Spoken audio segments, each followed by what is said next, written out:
अहानबदा मरुओइबा पाव मणिपुर के chief minister ना थाखिबा रिलीफ मटेरियल्स अमदी SDRF पर्सनल सिंह असम के सिलचर दे यौख्रे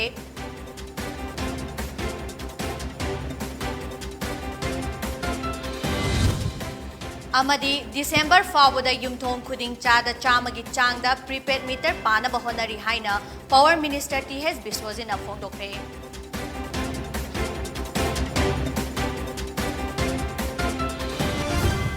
खुरुमजरी नुमिदांगी पोनी टीवी मणिपुरी पाव मीटिंग ताबिरिबा पुनमपु लकी तखेलंबमना तरामना ओक्चरी हौजिक पाव संदोकना पिजरी ngasi ayu pung 13 taba matamda manipur amadi assamgi tainabada leiriba jiri thongthakta lei jiribam district ki deputy commissioner W Malengamba chenglei IAS ki khuthangda Kasar district Assam state ki deputy commissioner IAS Khetri Jalida ngarang Manipur state ki maikei dagi chief minister N Biren Singh na Assam ki ising ichaw ga mari leinaba polam singh ngasi achamba thoram amaga loinana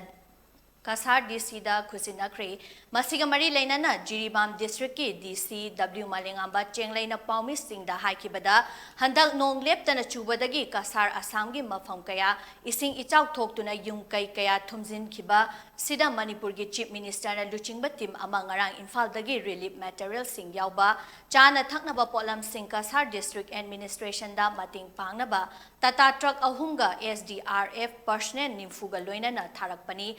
Polam Singh asi Kasar district ki DC da khusinabaga loinana SDRF ki personnel nimfusu Kasar district ki DC da report tauragani hairi mamangai da gisu Assam amadi Manipur ga nongmada changdaba yadraba Polam Singh gi matangda yamna aphaba mari leina batana tana handak ikui kuidana pangthokiba Manipur assembly mikhal dasu Assam government dagi yamna chawba mateng kaya su panglaki haina phongdokhi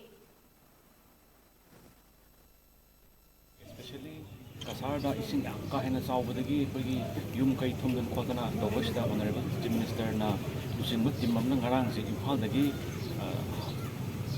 hawai cheng kum thau mayam si koi Kasar district administration da interest tamunaba keno si tata tra togunga SDRF personal mini fuga tarpani harakpani agina asigi tim si akoi visit legari si akoi gi Manipur Assam border dani aduga hojek ayakna Kasar di DC da ki honorable chief minister na tabirakpa sien hawai Kasar district ki DC IAS Khetri Jalina haikibada handa Assam gi mafam kayada ising ichaw hanjin tholaktuna Assam gi miyam da awaba chaitheng piringai marak asida Manipur lengak na awaba sing asi ubiraga Manipur gi chief minister N Biren gi makhada chana thakna ba polam kaya pirakpa amadi SDRF ki personnel nimfu tharaktuna awaba taraba matam asida Manipur lengak na mateng pangbirakpa asi aduki matik nungaije haina phongdokhi Of Kasar district administration, we thank Manipur government and also DCP for really taking these efforts to come and help us out in this time of flood. It's been a never before seen kind of pandemic, disaster, and we're all fighting, and we really appreciate and thank Manipur government and DC Jiribam to come and help us out in this time. Your ration and more importantly the 40 SDRF personnel that you're sending will be a big boost to our efforts, and we really appreciate this peaceful gesture, and I'm sure it will go a long way in building our ties further, because geography doesn't change, our neighbors don't, so we have to live together, and step from your end is really appreciable. SDRF ki second in charge inspector AK Joten Singh na haikibada ngasi aikoina lakliba CM Biren Singh gi instruction gi makhada relief material kaya ama ising ichaw na awaba chaitheng nangduna lairiba praja miyam da yenthokna balakpani haina phongdokhi I gaming a kitchen fencing to Jebo. I say is there a Kiwana, the Latreva mini physically commander and Latreva Navation. The Asanda on the CMG Mana instruction to Makatako. The material Mama distributed on Amadi Flapper Warabama, Making Pano with Amaka. CMG on everything giving Makata a Hazarapane, the department gave through the Army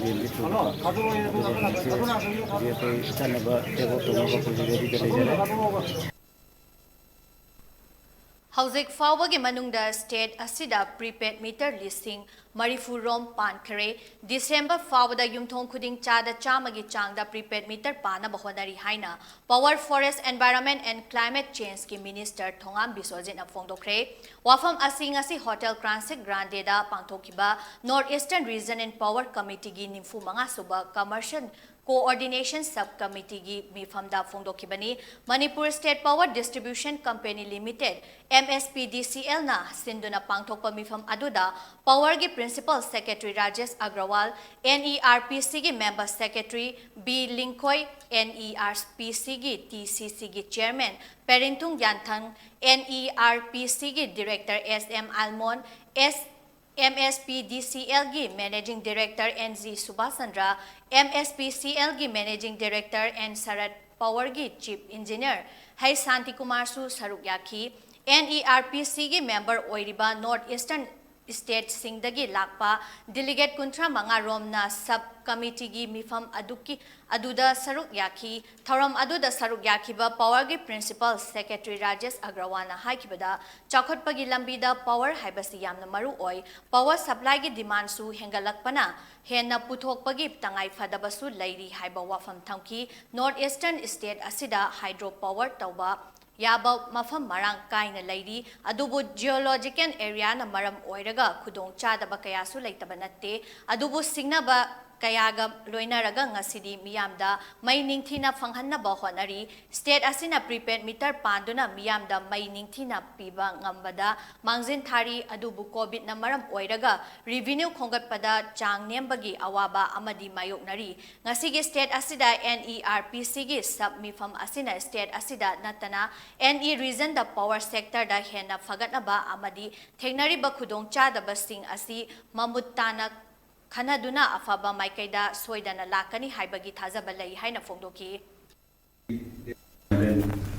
the states. But the luckiest part of our northern state is God has given us lots of the potential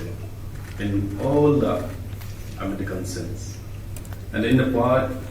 sector. So, like say in our state, so the unlucky part is. Since I became the war in charge of the state, I was looking back a long time back. So there was no any.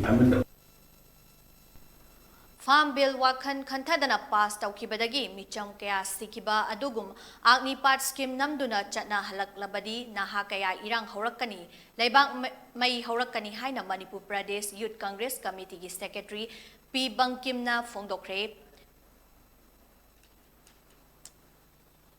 Ngasi Congress Bawanda Agni Par Scheme bu yaning daba utuna Manipur Pradesh Youth Congress Committee na chathakiba wakat mifam amada P Bangkim na wa ngangladuna hai violence yaudriba maikai lambi sorokta law khonglaga khongjang sangsinriba maikai tadabagi hainabi ngasigi paliba lengak asina thadou miyoi amagi punsigi career semgadawriba luraba youth ki matam asida shupnagi chahi mari Thabak piraga mapunsi chupa manghangadawraba chahi mari training taururaga halaklaga BJP gi office Nakanda Agni Part Khudakta Handou scheme asi naha kayabu thabak piba natte makhoibu manghanbani scheme asigi mayokta Congress na matam pumbada lepkani haina phongdoki ꯑꯩꯈꯣꯏꯒꯤ ꯉꯁꯤ ꯄꯥꯜꯂꯤꯕ ꯂꯩꯉꯥꯛꯁꯤꯗꯤ ꯏꯔꯥꯡ ꯍꯧꯗ꯭ꯔꯤꯕ ꯃꯈꯩ ꯂꯝꯕꯤ ꯁꯣꯔꯣꯛꯇ ꯊꯣꯔꯛꯑꯒ ꯂꯥꯎ ꯈꯣꯡꯗ꯭ꯔꯤꯕ ꯃꯈꯩ ꯃꯩ ꯆꯥꯛꯇ꯭ꯔꯤꯕ ꯃꯈꯩ ꯑꯩꯈꯣꯏ ꯏꯁꯨꯁꯤ ꯏꯁꯨ ꯅꯠꯇꯕꯗꯧꯅ ꯈꯜꯂꯦꯕ ꯉꯁꯤꯒꯤ ꯂꯩꯉꯥꯛꯁꯦ ꯆꯍꯤ 4 ꯂꯩꯔꯀꯥꯟꯗ ꯑꯃꯨꯛ ꯀꯥꯎꯊꯣꯛꯑ ꯂꯪꯊꯣꯛꯄꯤꯔꯛꯄ ꯑꯁꯤꯕꯨ ꯊꯕꯛ ꯄꯤꯔꯤꯕ꯭ꯔꯥ ꯅꯠꯇ꯭ꯔꯒꯅ ꯄꯨꯟꯁꯤ ꯃꯥꯡꯍꯟꯕꯤꯔꯤꯕ꯭ꯔꯥ ꯃꯁꯤ ꯌꯥꯝ ꯁꯦꯟꯁꯤꯇꯤꯚ ꯑꯣꯏꯕ ꯏꯁꯨꯅꯦꯕ ꯑꯗꯨꯅ ꯀꯣꯡꯒ꯭ꯔꯦꯁꯅ ꯗꯤꯃꯥꯟ ꯇꯧꯔꯤ ꯃꯁꯤ ꯋꯤꯗ꯭ꯔꯣ ꯇꯧꯒꯗꯕꯅꯤ ꯋꯤꯗ꯭ꯔꯣ ꯇꯧꯗꯕ ꯁꯨꯡꯌꯥ ꯌꯥꯔꯣꯏ until and unless ꯃꯁꯤꯒꯤ ꯑꯣꯏꯔꯣꯏꯗꯕ ꯁ꯭ꯀꯤꯝꯁꯤ ꯋꯤꯗ꯭ꯔꯣ ꯇꯧꯗ꯭ꯔꯤꯕ ꯐꯥꯎꯕ Congress, along with Manipur Pradesh Youth Congress team, will never stop, will never give up. Haibase, masigi paliba BJP lenga na khangbiyo.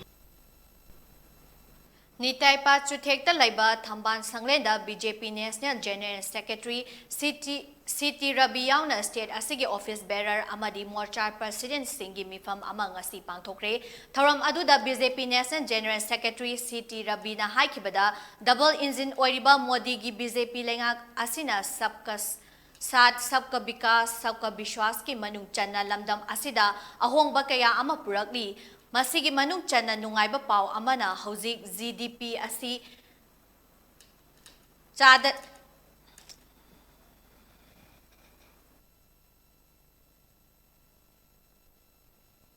Smith तारे फाउबा यौरे लोइनाना एक्सपोर्ट की लमदसु अहानबा ओइना मार्जिन असी मरी $400 billion यावबा ngamle amadi GST gi oina hauzik fawbada crore lakh amaga lising yankaidagina crore lakh amaga lising humfunite fawba GST khongat pangamle masina Bharat khakta natana Manipur gi oina su kana ba kaya ama phanghan bangamle haina su phongdoki mahangna makha taraduna lamdam asida ahongba puraknaba Modi gi khongthang amani masina khongmi lanmi khaknatana samas asida su kanaba kaya ama purakani masina maram oiraga miyamna khongthang asibu saugalagli amadi khongthang asigi mayokta lairiba miyoi kharana rajniti taubani haina su phongdoki दिया गया है स्वच्छ भारत योजना की वजह से और उसके साथ साथ पहले ATS में 15 एम्स दिया है all India medical science 15 AIIMS दिया है ATS में haukiba jungi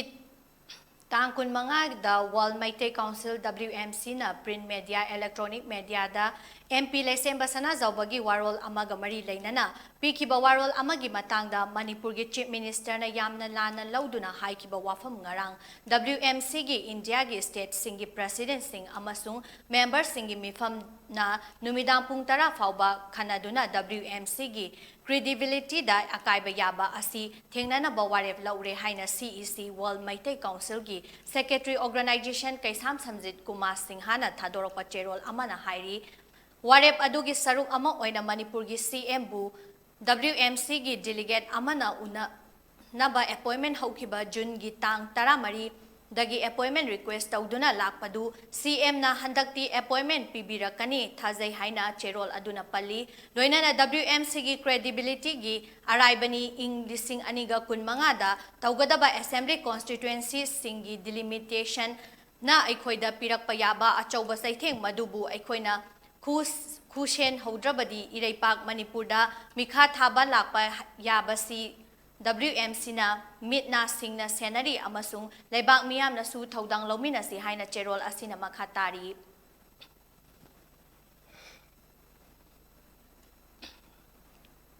Manipur laingak na labuk lamhang amadi pata tadaba lam turel mapal amadi mathakta yum amasung dukan sajinba yaroi haina kayarak jesang hanna piduna khanghallabasu thausadana laithokpa kaya laingak ama lairi ain lairi haiba khanghanduna Manipur gi mafam kayada yaikhai thugaibagi thabak chatharakli khongthang asigi saruk ama oina Bishnupur district tasu niyom lana sabayum amadi dukan kaya mechin sizin aduna takhaikhre loina na laihoriba kharasu Manipur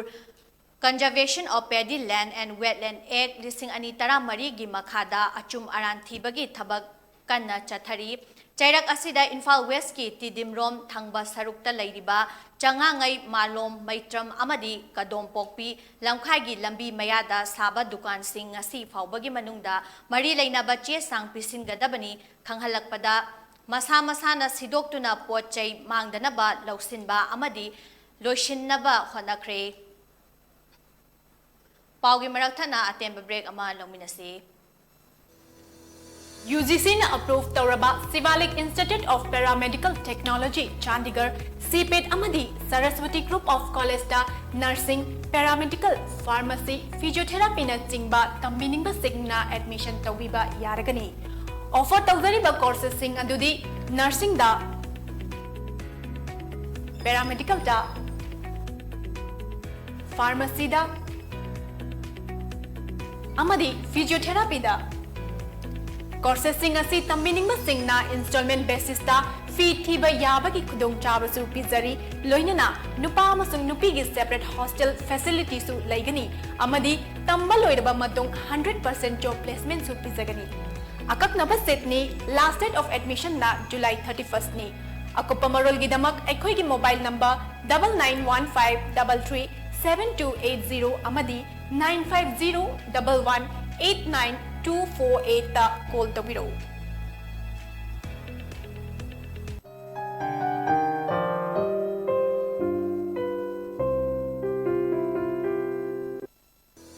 UGC na approve tauraba Sivalik Institute of Paramedical Technology Chandigarh CPET amadi Saraswati Group of College da Nursing, Paramedical, Pharmacy, Physiotherapy na chingba tambiningba signa admission tawbiba yaragani. Offer tawzariba courses sing adudi Nursing da, Paramedical da, Pharmacy da, amadi Physiotherapy da. Courses sing asi tambiningba singna installment basis da fee thiba yabagi khudong chabasu pizari loinana nupa amasung nupi gi separate hostel facility su laigani amadi tamba loiraba matung 100% job placement su pizagani. Akaknaba set ni last date of admission na July 31st ni. Akupa marol gi damak aikoi gi mobile number 9915337280 amadi 9501189248 ta call tawiro. UGC na approve tauraba Sivalik Institute of Paramedical Technology Chandigarh CPET amadi Saraswati Group of College da Nursing, Paramedical, Pharmacy, Physiotherapy na chingba tambiningba signa admission tawbiba yaragani. Offer tawzariba courses sing adudi Nursing da, Paramedical da, Pharmacy da, amadi Physiotherapy da. Courses sing asi tambiningba singna installment basis da fee thiba yabagi khudong chabasu pizari loinana nupa amasung nupi gi separate hostel facility su laigani amadi tamba loiraba matung 100% job placement su pizagani. Akaknaba set ni last date of admission na July 31st ni. Akupa marol gi damak aikoi gi mobile number 9915337280 amadi 9501189248 ta call tawiro.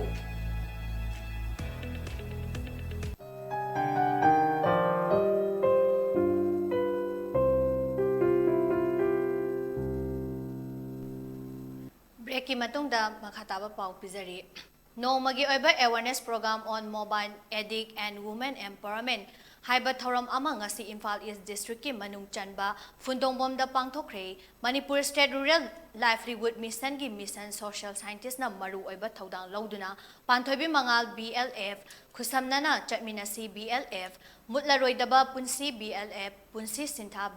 BLF amasung Pundobong Gram Panchayat ka punna khusamnaduna ngasi thoram asi pangthokpani thoram aduda Sawombong Jila Parishad ki Jila Parishad member Irungbom Rovi Chandra Pundongbong Gram Panchayat ki Pradhan ki nominee Irungbong Premna athoiba mitunglen oina saruk yaki mobile phone da laichuba amasung nupida sakti pibagi matangda lamdam asigi tiliba miyam da social scientist Dr. Danabir Laishamna resource person oina saruk yaduna wafam kaya thamki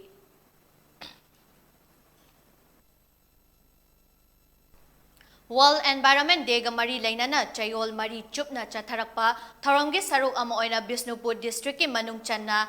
Kokta Municipal Council da Council asigi ward number 9 da laiba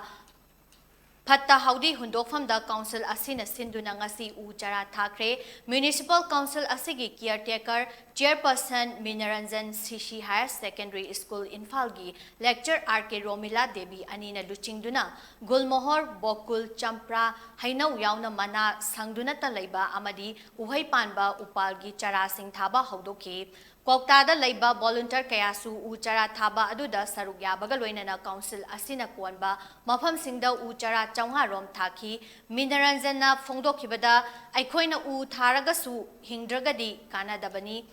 hinghannaba hotnasi masida koktagi miyamsu thodang lobiyu haiki RK Romirana phongdokhibada upal laitana aikhoi miyoibana hingba yaroidabana upal tharasi haina phongdokhi Kaksing Police ki team amana war on drug ki manung channa chatharakpa drive amada ngasi nungthil pung amaga minute tara taba matamda miyoi ani heroin powder gram chatrukka humfuma thoiga kwanana fare miyoi sing adu registration yaudaba Maruti Gypsy amada palenlomdagi lakpada laimanai chingjin commando check post da phabani hairi faraba miyoi sing adudi TV Gamno Fight Kuldagi Lungkhongjang Tauthang Chahinimpu Apopa Gamkhosan Tauthang Amadi Moltu Moltuk Kundagi, Tangzamang Tautang Chahi Kuntamari Apopa, Jam Kolen Tautang Kawi Hari, Makoina Drugsing Adu Garigi Ka6 Lotlambani Hari, Faraba Mioy Sing Amadi Potlam Sing Makataba, Wahang Pahun Chatanaba Kakching Police Station da Sinakre Hari. Numit Karanigi Mamangda Pangaizam Jogendrogi Mayumda Bom Ama Pokai Hankiba Adu Yaningde Amadi Kanana Karigi Damakta Pokai Halibano Haibadu Sengdora Kadabani Haina Kabam Maning Laikai Ima Iben Sing Nangarang Wakat Mifam Ama Kabam Maning Laikai Community Hall da Pamkre Yaifa Sindam Naharon Club ki President Yenkopam Roman na Fongdo Kibada Mi taba zagada bom pokai hanba asi lamdam asida layriba club amadi mayrapai bising na akan ba mawang da condemn tawi mahak na makatara duna haukiba June gi tang kuntaruki numidang pung tararom tarakpada settlement director oiriba Jogendrogi yumda bom pokai kiba aduda Gozendrogi masanupi adu thongnau gi glass akaiba aduna soki sakang da basing aduna mi asok apan nang bayai haiba kantadana tawrakliba thawong adu yaningde haina su fongdoki Roman gi matung inna Jogendro na haibada organization khara na departmenta lak yangkai gi demand tawrak palai haina fongdoki amadi demand adu departmenta tawrak pani mama samakta demand tawrak padi laite haina fongdoki Manipur laingang na changsilak liba war on drug ki saruk amo ina Sahi Nipan gi makhada laiba angang singda makhal amata gi mayai kaba chinjak piba yaro haina Social Welfare Department ki ngangom utam singna thadorpa cherol amana hairi cherol aduna makha taraduna karigumba chahi Nipan gi makhada laiba angang singda mayai kaba chinjak natraga hidak menes pothok sing amadi psychotropic substance sing qualified medical practitioners singna ayaba pirakpa nattana piram labadi Juvenile Justice Care and Protection of Children Act 2015 gi section 77 gi provision gi matung inna chahi taret fawba phadok pibaga loina na fine oina lupa lakh ama thigadabani haina hairi Community Medicine Department Region and Institute of Medical Science Imphal na sinduna paring 9 na chatharakpa Health Talk Program ngasi Grace Academy Langon Tarung Imphal West na pangthokre RIMS ki Community Medicine Department ki Head of Department oibagi mathak ta Dil Academy RIMS su oiriba Brozen Singh akoijam gi mityeng makhada Department asigi Assistant Professor Zalina L SR Resident Puja akoijam Janani L Dr. Avantika Gupta Amadi Health Educator M. Megasandra Maitai na Luching Duna Health Talk Aduna Pangthokibani Ngasigi Health Talk asi Community Medicine Department ki PGT Singna Speaker Oina Dr. Ibotomba Singh Dr. Jamsier Dr. Homendro Amadi Dr. Sandra Namaru Oina Menstrual Hygiene da Wangangki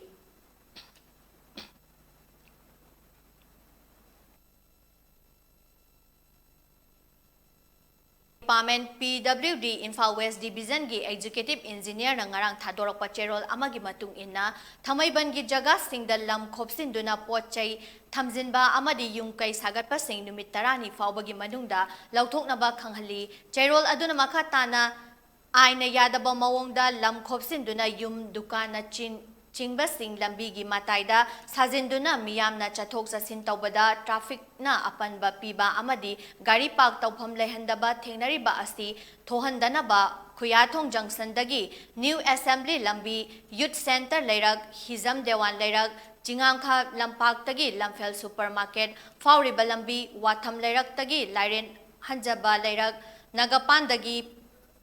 PHYLO DM College Tagi NCC Office ki nakangi lambi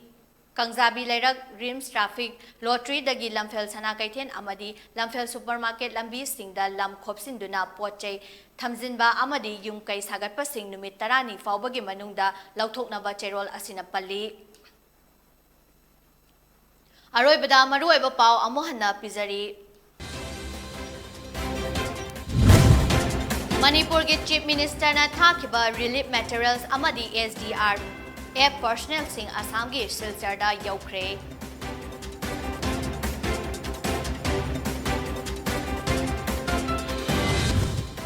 Amadi December fawbada yumthong khuding da chada chamagi changda prepaid meter pana bahonari haina Power Minister TH Biswajana phongdokre